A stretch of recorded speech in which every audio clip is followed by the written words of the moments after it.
Hello beautiful people, welcome or welcome back to my YouTube channel.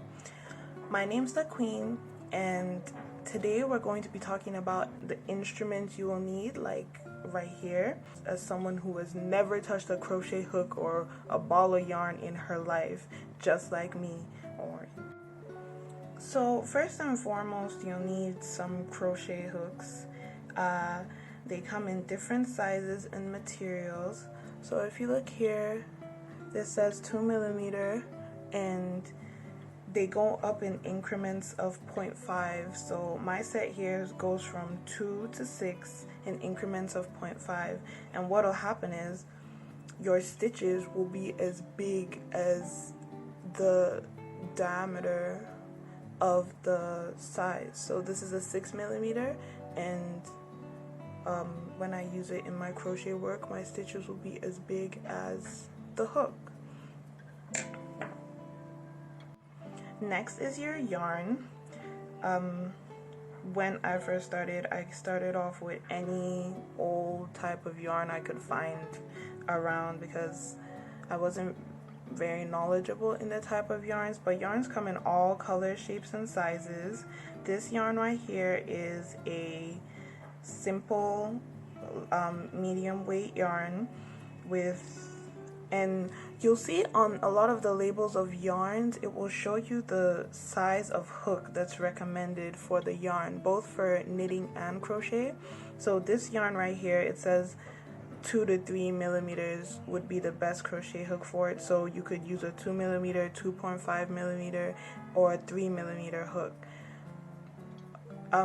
But you obviously have the choice of whatever size of hook you'd want to use depending on what you want your project to look like. Take for example this project here that I did, this cute little granny square.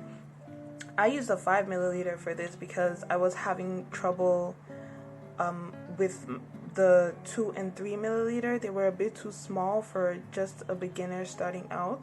So it really just depends, and it came out just perfectly. There's no hard and fast rule to any of this. You just go with what feels more comfortable to you.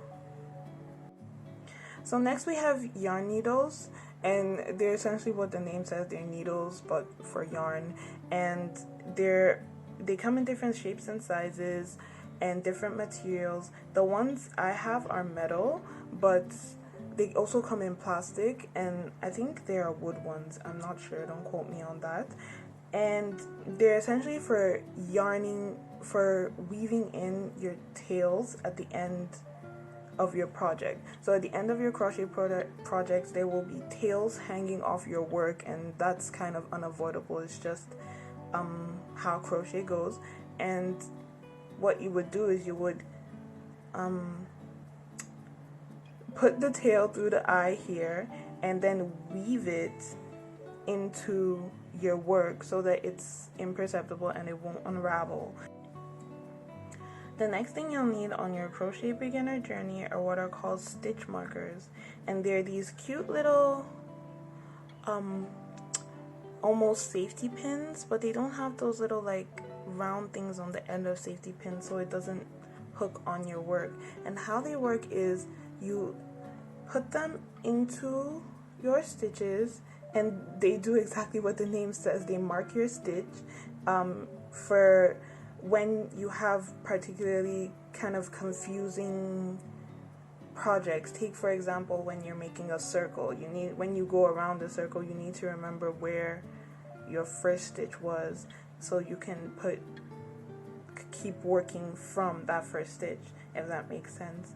And it'll all make sense once you start. But this is a stitch marker.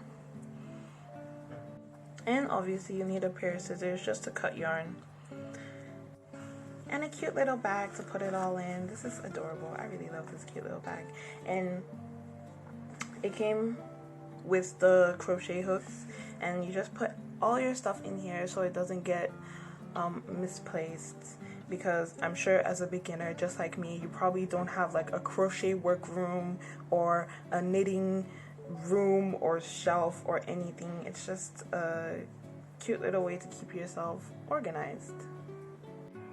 So yeah, these are the basic instruments that you'll need for any crochet project. Yeah, I hope this video was informative.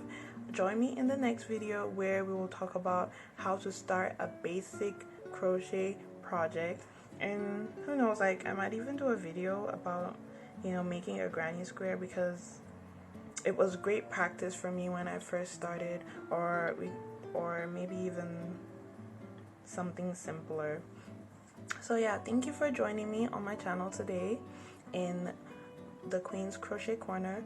Like and subscribe if you like this video, and I'll see you again next time.